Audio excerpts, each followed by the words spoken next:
اعوذ باللہ من الشیطان الرجیم بسم اللہ الرحمن الرحیم۔ السلام علیکم ورحمۃ اللہ۔ فہم دین پروگرام کے ساتھ آپ کا میزبان انعام احمد حاضر ہے۔ تمام ناظرین جیسا کہ اس بات سے بخوبی واقف ہیں کہ ہم وہ مسائل جو ہمارے معاشرے کے اندر عام ہیں ان کے حل کے لیے ہمارے ساتھ قبلہ محترم المقام نہایت عزت کے لائق ڈاکٹر مفتی محمد امتیاز احمد حقانی صاحب تشریف فرما ہوتے ہیں۔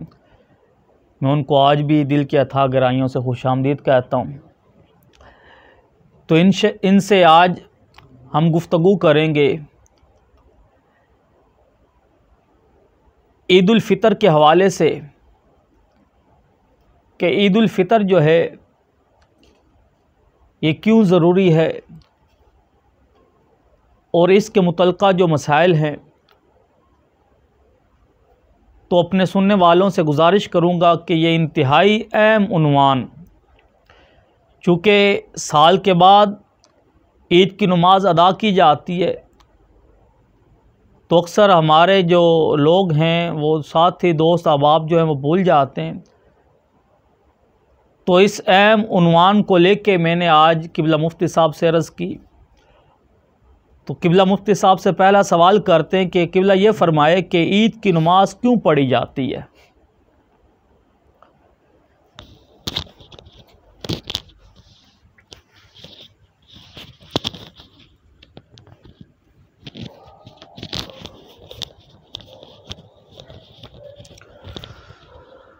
اعوذ باللہ من الشیطان الرجیم بسم اللہ الرحمن الرحیم۔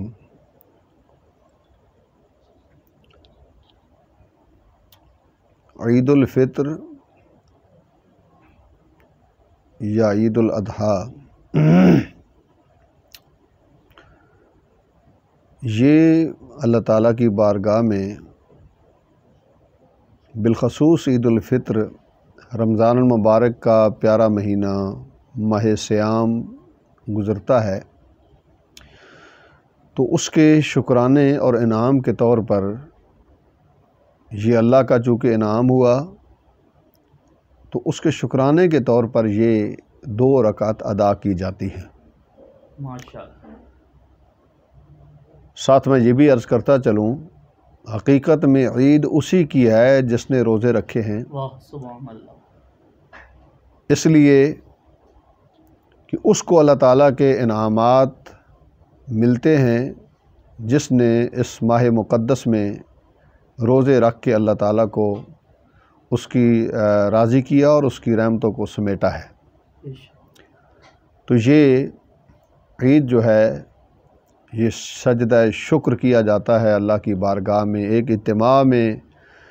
جو ہے وہ اجتماعی ایک نماز ہوتی ہے، جتنے زیادہ اس میں افراد ہوں، گیدرنگ زیادہ ہو، اکٹھے ہو کر اللہ کی بارگاہ میں دعا کی جاتی ہے۔ حقیقت میں یہ ان روزے داروں کے لیے جنہوں نے اللہ کی عبادت کی ہوتی ہے اور ان کے چہرے صاحبزادہ سب چمک رہے ہوتے ہیں ماشاءاللہ، خوشی کے ساتھ کہ ہمیں یہ ماہ سیام ملا ہے اور ہم نے اس میں عبادت کی ہے، تو یہ اللہ کی بارگاہ میں سجدہ شکر ہے۔ ماشاءاللہ۔ قبلہ یہ بھی ارشاد فرمائیں کہ عید کی نماز کی جو نیت ہے وہ کس طرح کی جائے، کوئی آسان سا طریقہ بتائیں تاکہ عام فہم بندے جو ہے نا وہ آسانی سے اس کو اپنے ذہن میں بٹھا لیں اور جب نماز عید ادا کرنے کا وقت آئے تو وہ اس کی نیت کو کر لیں۔ جی بالکل آسان ہے، یہ ذرا سال میں 2 بار پڑھی جاتی ہے۔ ہمارے احباب بڑا اس کو مشکل امر سمجھتے ہیں، حالانکہ کوئی اس میں نہیں ہے۔ ذرا طریقہ اس کا تھوڑا سا جداگانہ ہے، اس لیے لوگوں کو بہرحال توجہ اگر کی جائے تو کوئی اس میں نہیں ہے معاملہ۔ تو یہ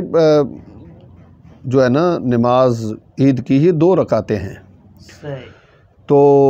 نیت کا یہ بھی میں عرض کر دوں، کوئی کنسیپٹ جو ہے وہ نہیں ہے۔ عربی میں بھی کچھ الفاظ موجود ہوتے ہیں اور ہر بندہ اپنی زبان میں نیت کرتا ہے۔ اصل نیت جو ہے وہ دل کے ارادے کا نام ہے۔ یہ ہمارے ناظرین کو اس بات کو ذہن میں رکھنا چاہیے۔ نیت جو ہے دل کے ارادے کا نام ہے۔ ارادہ آپ کر لیں کہ میں عید الاضحیٰ پڑھ رہا ہوں، ارادہ کر لیں آپ کہ میں عید الفطر پڑھ رہا ہوں اور اس میں 6 تکبیریں جو ہیں وہ زائد ہیں، امام کے پیچھے پڑھ رہا ہوں، بس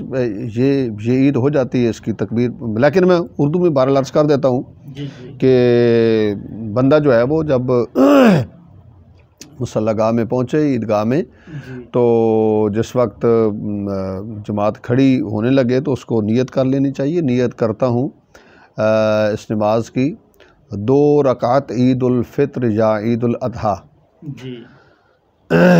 اس کے ساتھ چونکہ تکبیرات ہیں، ساتھ 6 زائد تکبیروں کے، چونکہ یہ 6 تکبیریں جو ہے نا کہی جاتی ہیں، 7 زائد 6 تکبیروں کے، اور یہ نماز چونکہ اللہ تعالیٰ کے لیے پڑھ رہے ہیں، اللہ تعالیٰ کے واسطے، اور پیچھے اس امام کے اللہ اکبر، منہ قبلہ خانہ کعبہ شریف کی طرف تو ہے ہی ہے اور کہنے کی ضرورت ہی نہیں ہے، تو امام کے پیچھے پڑھ رہا ہوں، 7 زائد 6 تکبیروں کے، اور عید الفطر پڑھ رہا ہوں، 2 رکعت پڑھ رہا ہوں، بس یہ ایٹم ہے اس کے اندر، 2-3 چیزیں ہیں۔ جس طرح آپ نے فرمایا کہ زائد 6 تکبیروں کے، جی، تو اگر کوئی پیچھے آتا اس وقت جب امام صاحب نے تکبیریں کچھ کہہ دی ہوں اور مقتدی کی کچھ تکبیریں جو ہے وہ رہ گئی ہوں، تو اس کے لیے کیا حکم ہوگا؟ میں مناسب سمجھتا ہوں کہ پہلے میں عرض کر دوں اس کا طریقہ، جی تو اس کے بعد پھر ذرا آسانی رہے گی کہ آسان سا کہ طریقہ کیا ہے اس کے پڑھنے کا، پھر جو آپ نے فرمایا اس پر بات کرتے ہیں۔ دیکھیں 2 رکعتیں ہیں اور 6 اس میں جو ہے نا وہ زائد جو ہے وہ 6 تکبیریں ہیں، باقی تو بالکل اسی طرح ہی پڑھی جائے گی نماز جیسے کہ ہم اپنے فرض نماز پڑھتے ہیں، امام صاحب قرات کرتے ہیں، ثنا کرتے ہیں، سارا کچھ وہی کیا جائے گا۔ لیکن عید کی نماز میں آسانی کے لیے میں عرض کر دیتا ہوں، یہ تکبیر یہ میں نے جو نیت عرض کی ہے، نیت کسی زبان میں بھی، کوئی زبان بھی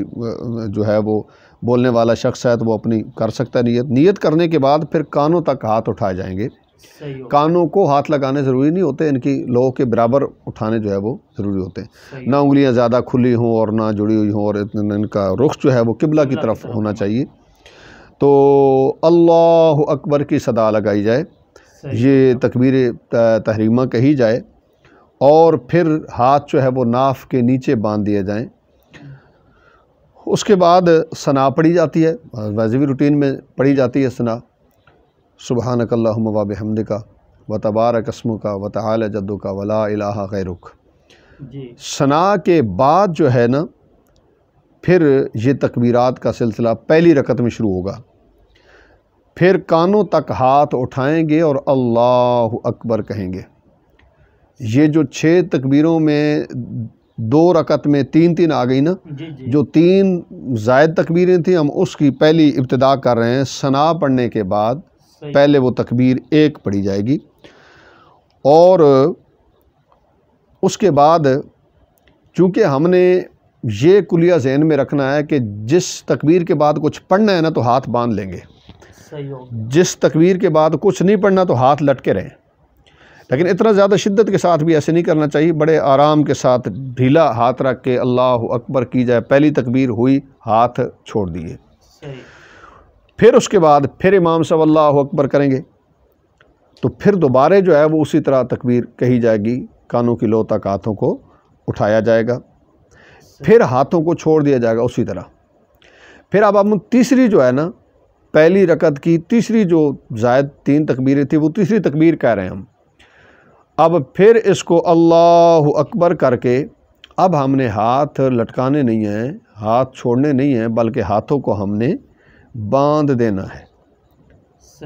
یہ 3 تکبیریں کہنے کے بعد اب ہم نے کیا کرنا ہے، ثنا چونکہ پڑھی جا چکی ہے، ناظرین کے علم میں ہے کہ ثنا کے بعد جو ہے وہ سورۃ الفاتحہ شریف کا جو ہے وہ ہوتا ہے، قرات ہوتی ہے، پھر سورت پڑھی جاتی ہے، تو اس کے بعد جو ہے وہ سورۃ الفاتحہ شریف امام صاحب پڑھیں گے، اور جو سورت ہوگی اس کی قرات کریں گے،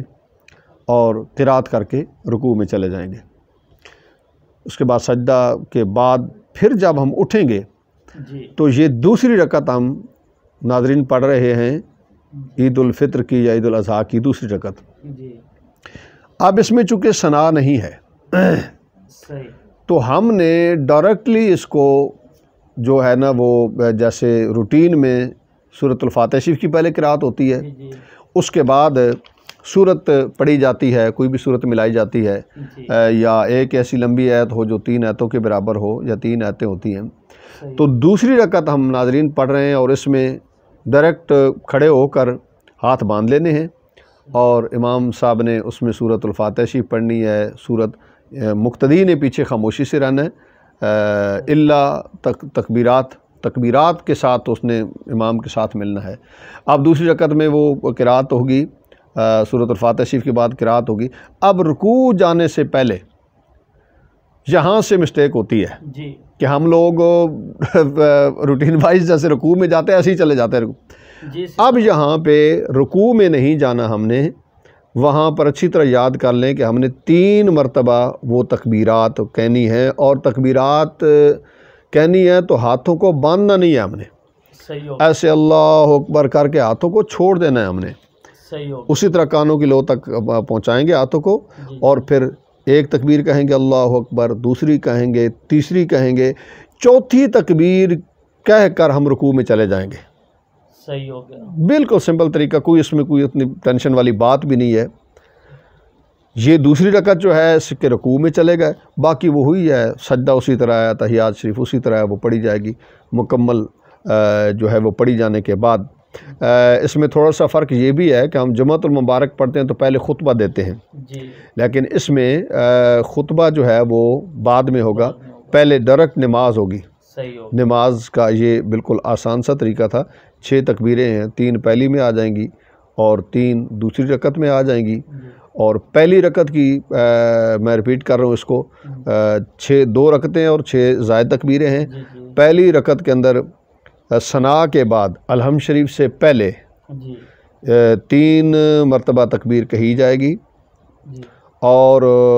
2 مرتبہ ہاتھ چھوڑ دیے جائیں گے، تیسری مرتبہ باندھ لیں گے چونکہ فاتحہ شریف ہونی ہے، اور دوسری جو رکعت ہے اس میں رکوع سے پہلے جی سورت جب ختم ہوگی، جی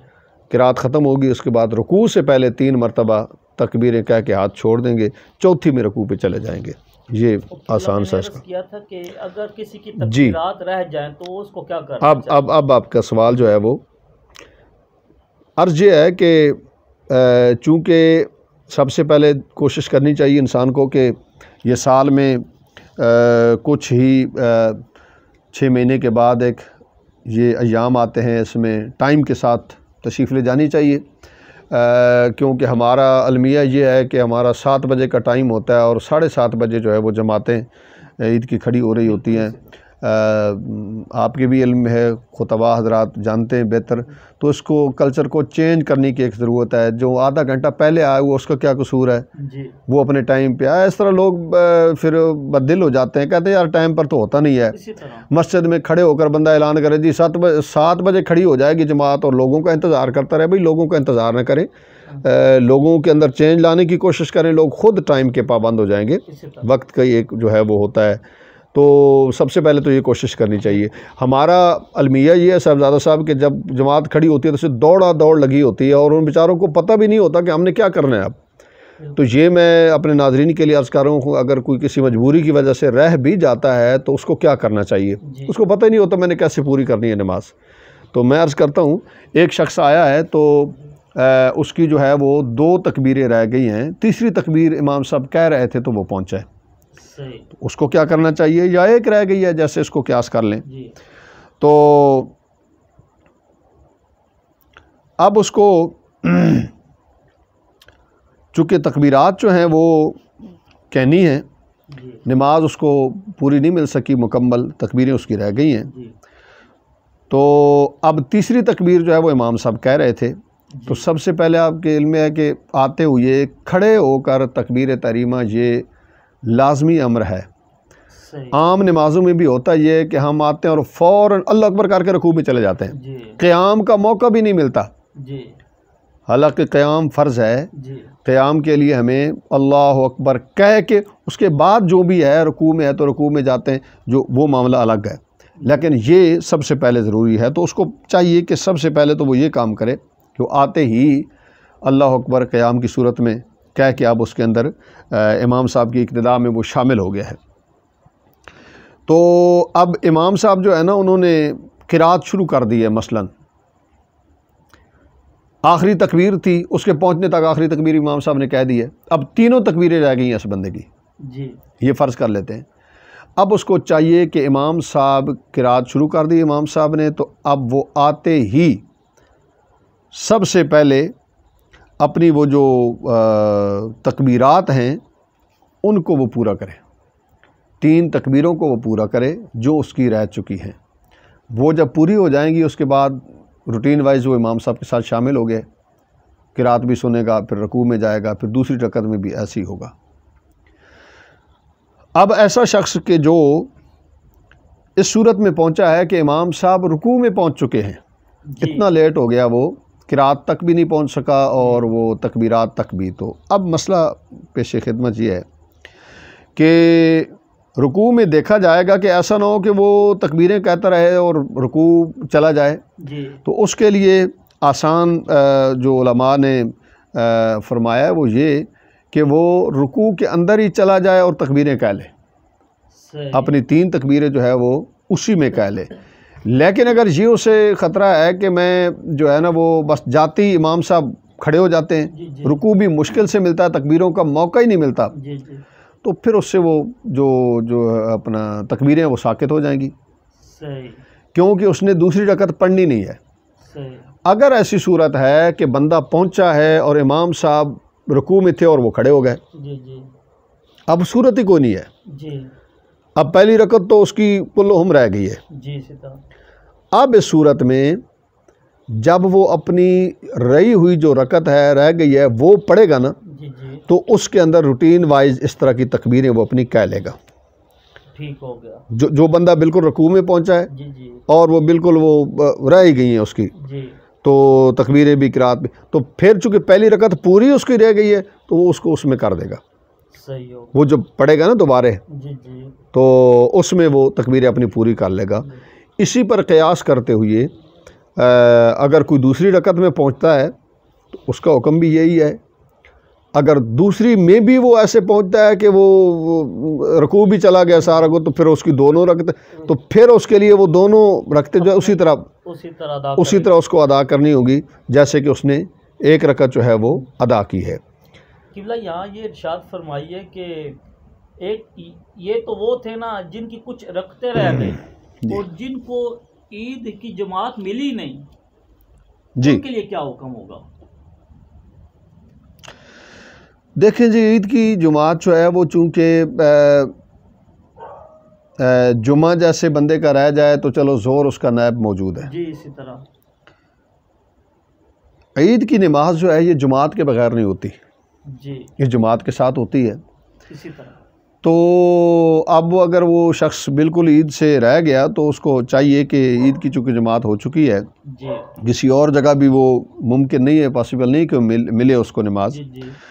تو وہ پھر گھر میں جا کر 4 رکعت جو ہے نا وہ چاشت کی، وہ 4 رکعت نفل جو ہیں صحیح 2 کر کے پڑھے گا، تو وہی اس کی روٹین ہے نا، 2 کر کے پڑھے جاتے ہیں، تو وہ جو ہے وہ 4 رکعت جو ہے وہ ادا کرے۔ یہ جو چاشت کا پورا طریقہ ہے نا اس کو پڑھ لینا چاہیے، وہ چاشت کے چونکہ پڑھ رہا ہے اس لیے وہ 4 رکعتیں اس کی ادا کر لے گا تو کچھ نہ کچھ اس کو اجر مل جائے گا۔ یہ جو عید ہے اس کا اجر تو ایک اپنا ہے، تمام دعا ہوتی ہے، اور وہ تو کوشش فرمانی چاہیے کہ اس عظیم عبادت سے بندہ رہ نہ جائے، محروم نہ ہو۔ اچھا قبلہ یہ بھی ارشاد فرمائیے کہ عید کے دن کون کون سے سنت ہے، اس عید کے دن کے اندر کیا چیزیں ہمارے لیے اس کے اندر سنت کا درجہ رکھتی ہیں؟ دیکھیں جی، عید الاضحیٰ میں اس کے مسائل کچھ الگ ہیں۔ عید الاضحیٰ میں جو ہے وہ بغیر کچھ کھائے پیے چونکہ آپ کے مشاہدہ میں ہوگی کہ عید الاضحیٰ جو ہے وہ جلدی پڑی جاتی ہے جی، اسی طرح قربانی والی عید، اور عید الفطر جو ہے بنسبت اس کے لیٹ پڑی جاتی ہے، جی چونکہ اس میں واپسی آ کے جلدی قربانی کرنی ہوتی ہے۔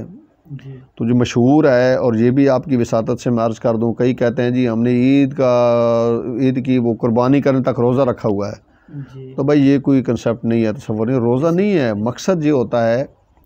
کہ سنت یہ ہے کہ بندہ واپس آ کے قربانی کرے تو قربانی کا گوشت پہلے کھائے، ماشاءاللہ، یعنی صبح سے کچھ بھی نہیں کھایا اس نے، جی عید گاہ جانے تک کچھ بھی نہ کھا کے جائے، جی، لیکن جب واپس آئے تو سب سے پہلے قربانی کا، گوشت اس کو لوگوں نے روزے سے تعبیر کر لیا۔ روزہ نہیں ہے، عید کے دن روزہ نہیں ہوتا، اسی طرح عید کا دن جو ہے وہ روزہ نہیں رکھنا چاہیے، روزہ نہیں ہے۔ اور باقی جو عید الفطر ہے، جی رمضان شریف کے بعد والی عید، اس میں یہ ہے کہ کوئی میٹھی چیز، کھجور وغیرہ جو ہے وہ ضرور کھا کے جانی چاہیے، تاک کوشش کریں 3-5 یہ تاک کھجوریں، ماشاءاللہ، تو یہ کھا کے جائیں، اور عید الاضحیٰ میں کچھ بھی نہ کھا کے جائیں، واپس آ کر جو ہے وہ اس میں جو ہے وہ گوشت قربانی کا، اور پھر تکبیرات اس میں پڑھتے جانا، یہ بھی بڑی افضل ہے، اور ایک راستے سے جایا جائے، جی ممکن ہو تو دوسرے راستے سے واپس آیا جائے، خوشبو لگائی جائے، اور یہ چیزیں کئی سنن ہیں اس میں کثیر چل۔ جس طرح آپ نے ارشاد فرمایا کہ تکبیرات پڑھتے ہوئے جانا چاہیے اور تکبیرات پڑھتے ہوئے واپس آنا چاہیے، اس حوالے سے یہ بھی ارشاد فرمائیں کہ عید کے دن کے کوئی خاص وظائف یا عبادات یا کوئی ایسے جو بندہ اپنا خالق کائنات کی بارگاہ میں توبہ کے لیے استغفار وغیرہ کر سکتا ہے؟ بسم اللہ الرحمن الرحیم۔ اس میں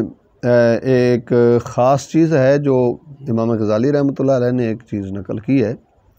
کہ یہ بندے کے لیے بھی، اور جو اس کے مرحومین ہیں، والدین ہیں، بزرگ ہیں، ظاہر بات ہے عید کا تحفہ انہیں بھی دینا چاہیے، جی جی ایک خوشی کا دن ہوتا ہے۔ تو انہوں نے لکھا ہے کہ یہ سبحان اللہ و بحمدہ، یہ ناظرین اس کو نوٹ کر لیں، سبحان اللہ و بحمدہ، بالکل آسان سا کلمات ہیں اور بڑے ہی برکت والے، جامع کلمات۔ جی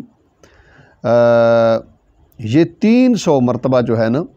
یہ کلمات پڑھنے چاہیے، سبحان اللہ و بحمدہ۔ اور اس کا فائدہ کیا ہوگا کہ یہ پڑھنے والا شخص جو ہے یہ ایصال ثواب کرے، جس شخص کو بھی، اپنے رشتہ دار کو، بزرگ کو، کسی کو بھی ایصال ثواب کرتا ہے تو 1000 انوار و تجلیات، انوار اللہ تعالیٰ کے نور جو ہیں 1000، یہ اللہ تعالیٰ ان کو، جس کے لیے ایصال ثواب کرے گا اس کو بھی، اور جو پڑھنے والا شخص ہے جب یہ مرے گا تو ان کلمات کی برکت سے اللہ تعالیٰ اس کی قبر میں بھی سبحان اللہ 1000 جو ہے وہ انوار نور جو ہیں وہ اللہ تعالیٰ اس میں داخل فرمائے گا۔ تو کوشش فرمانی چاہیے ناظرین، یہ ٹائم نہیں لگتا، بالکل آسان سا وظیفہ ہے، اس کو ضرور آپ جیسے دوسرے کلمات اور صدقات و خیرات کرتے ہیں یہ پڑھ بھی لیا کریں، تو اس کے پڑھنے کے ساتھ جو ہمارے دنیا سے چلے گئے ہیں، مرحومین ہیں، ان کا بھی فائدہ ہے، ان کے لیے بھی ایصال ثواب کریں، اور اپنے لیے بھی ہمارے لیے فائدہ ہے۔ یہ بھی ارشاد فرمائے کہ عید کے دن جو خطبہ پڑھا جاتا ہے، جس طرح آپ نے ارشاد فرمایا کہ جمعہ کا خطبہ جو ہے وہ جماعت سے قبل، اور عیدین کا جو خطبہ ہے وہ جماعت کے بعد میں پڑھا جائے گا، تو یہ فرمائیں کہ اس خطبہ کے اندر کیا کیا چیزیں سنت ہے؟ جی یہ تو جو سامعین ہوتے ہیں ان کے لیے تو اس کو خطبے کو ایک پوری یکسوئی کے ساتھ سننا ضروری ہوتا ہے، لیکن میں عرض کر دیتا ہوں آپ کے سوال پر کہ ایک تو جمعہ کی جب خطبہ خطیب دیتا ہے نا تو وہ بیٹھتا ہے ممبر پر، اذان ہوتی ہے اور اس کے بعد وہ کھڑا ہوتا ہے۔ سب سے پہلی چیز تو یہ ہے کہ چونکہ اس میں اذان بھی نہیں ہے، اقامت بھی نہیں ہے، تو بلا اذان بلا اقامت یہ نماز ہوتی ہے، تو آپ نے نماز پڑھی ہے تو نماز پڑھنے کے بعد آپ نے ممبر پہ نہیں بیٹھنا، یہ سنت ہے، ممبر پہ نہیں بیٹھنا، آپ نے سیدھا خطبے کے لیے کھڑے ہو جانا ہے، کھڑے ہو جانا ہے، صحیح ہو، اس میں بیٹھنا نہیں ہے۔ جمعے کے لیے ایک تو فرق یہ ہے کہ جمعے کی نماز سے پہلے ہوتا ہے خطبہ، جی عید کی نماز میں عید کی نماز کے بعد خطبہ ہوگا، صحیح ہو، اور دوسری چیز یہ ہے اس میں کہ آپ نے ممبر پہ نہیں بیٹھنا، یہ ائمہ خطبہ کے لیے ہے، جی بلکہ ڈائریکٹ جو ہے وہ کھڑے ہو جانا ہے۔ اور اس کو جو خطبے کا جو افتتاح ہے وہ بھی بہتر یہ ہے کہ اس تکبیر کے ساتھ جو ہر مسلمان کی زبان پر ہوتی ہے، اللہ اکبر اللہ اکبر، لا الہ الا اللہ اللہ اکبر وللہ الحمد۔ اور سنت یہ ہے کہ پہلے خطبے سے جو دو خطبے ہوتے ہیں نا، چونکہ اچھا جو دوسرے خطبے کے درمیان میں بیٹھا جائے گا، جی جی مطلب پہلے کی میں بات کر رہا ہوں کہ پہلا ڈائریکٹ کھڑا ہونا، ہاں دوسرے میں بیٹھ جائے گا۔ تو پہلے خطبے میں جب ہم نے اس کو شروع کرنا ہے تو اس میں یہ تکبیر جو ہے اس کا ورد کیسے کرنا ہے، کیسے ہم نے اس کو پڑھنا ہے، تو پہلے خطبے سے پہلے جو ہے نا وہ 9 مرتبہ اس کو پڑھا جائے، اللہ اکبر اللہ اکبر، ٹھیک ہے جی۔ اور جو دوسرا خطبہ ہے اس میں 7 مرتبہ اس کی شروع میں، صحیح ہو، آغاز میں شروع سے بالکل۔ تو ممبر سے اترنے سے پہلے 14 مرتبہ اس تکبیر کو، اللہ اکبر، یہ تکبیر کو جو ہے نا پڑھنا یہ سنت ہے۔ ماشاءاللہ، جمعے میں یہ چیزیں نہیں ہوتی ہیں، جمعے میں سادہ ہی خطبہ ہوتا ہے، یہ تھوڑا سا فرق بھی آ گیا۔ اس دن کے اعزاز میں رب کی کبریائی، جی بے شک، اس کی کبریائی کا بہت زیادہ یہ جو اظہار کیا جاتا ہے، بالکل جی۔ اچھا قبلہ، یہ بھی ارشاد فرمائیں، کیا گھروں کے اندر عورتیں بھی عید کی نماز ادا کر سکتی ہیں؟ یہ بھی آپ کا بڑا اہم سوال ہے، چونکہ سب سے پہلے بات یہ ہے کہ یہ جو عید کی نماز ہے یہ مردوں کے لیے ہے۔ ٹھیک ہو گیا۔ سب سے پہلے عرض یہ ہے کہ یہ عید کی نماز جو ہے یہ خواتین کے لیے نہیں ہے، یہ چونکہ جماعت کے ساتھ ہوتی ہے، جی جی، اور گھروں میں تو ممکن نہیں ہے کہ جماعت جو ہے نا عورتیں وہ کریں، تو وہ اس لیے اگر جن عورتوں کو میں وہ بھی عرض کر دیتا ہوں، شوق ہے کہ ہم بھی شامل ہوں، لوگ مرد پڑھ رہے ہیں تو اچھی بات ہے،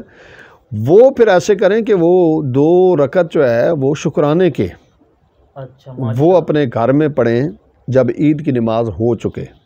صحیح، بطور شکرانہ 2 رکعت نماز شکرانہ، بس اللہ تعالیٰ کی بارگاہ میں، عبادت تو اللہ کی ہے نا، ویسے مطلب اس میں اگر وہ نیت بنانا چاہیں تو باقی یہ ہے کہ عید جو ہے وہ مرد پر ہوتی ہے، مردوں کے لیے ہے، وہ مرد پڑھیں گے، عورتوں پر عید کی نماز نہیں ہے۔ اچھا قبلہ، آخری سوال یہ بھی رہنمائی فرما دیں کہ جس طرح شوال کے 6 روزے ہوتے ہیں، کیا یہ لگاتار رکھنا ضروری ہے یا کچھ گیپ وقفہ ڈال کے بھی اس کو رکھ سکتے ہیں؟ جی یہ بھی شوال المکرم، چونکہ عید الفطر جو ہے وہ شوال المکرم ہی میں ہوتی ہے، تو اس حوالے سے 6 روزوں کا ذکر جو ہے بڑی لوگ متقی لوگ رکھتے ہیں۔ جی ماشاءاللہ، اس میں کوئی ضروری نہیں ہے جی کہ وہ اکٹھے رکھے جائیں، بے شک جیسے آپ کو آسانی ہو، ہفتے میں آپ 2 روزے رکھنا چاہیں رکھ لیں۔ یہ بات ضرور ذہن میں رکھنی ہے کہ شوال کا جو ہے نا وہ مہینہ پالیں، مہینے کے اندر آپ نے وہ رکھنے ہیں، اسی ماہ مقدس میں وہ روزے مکمل کر لیں، مکمل، تو اس کا بہت بڑا اجر ہے۔ 1 سال تک کی عبادت کا حدیث پاک میں آتا ہے کہ اس کا روزوں کا 6 روزوں کی وجہ سے سال تک کے روزوں کا ثواب جو ہے وہ، تو یہ کوئی اس میں ضروری نہیں ہے، جیسے آسانی ہو رکھ سکتا ہے بندہ۔ قبلہ، ہم آپ کے بہت شکر گزار ہیں، مشکور ہیں کہ آپ نے اپنے قیمتی لمحات سے ہمیں نوازا، خالق کائنات آپ کے علم، عمل، عمر کے اندر مزید برکتیں عطا فرمائے، شکریہ۔ تو ناظرین، یہ عید الفطر کے حوالے سے وہ مسائل جو ہمیں درپیش ہوتے، حضرت کی رہنمائی سے آج ان مسائل کو حل کیا۔ عزیز ساتھیو، اسلام ہمیں اس چیز کا پیغام دیتا ہے کہ جس چیز کا علم نہ ہو اس کی جستجو میں لگ جانا چاہیے، اس کا علم حاصل کرنا چاہیے۔ خالق کائنات ہماری یہ چھوٹی سی کاوش اپنی بارگاہ میں قبول و منظور فرمائے. آمین. اپنے میزبان کو اجازت دیجیے. اللہ حافظ.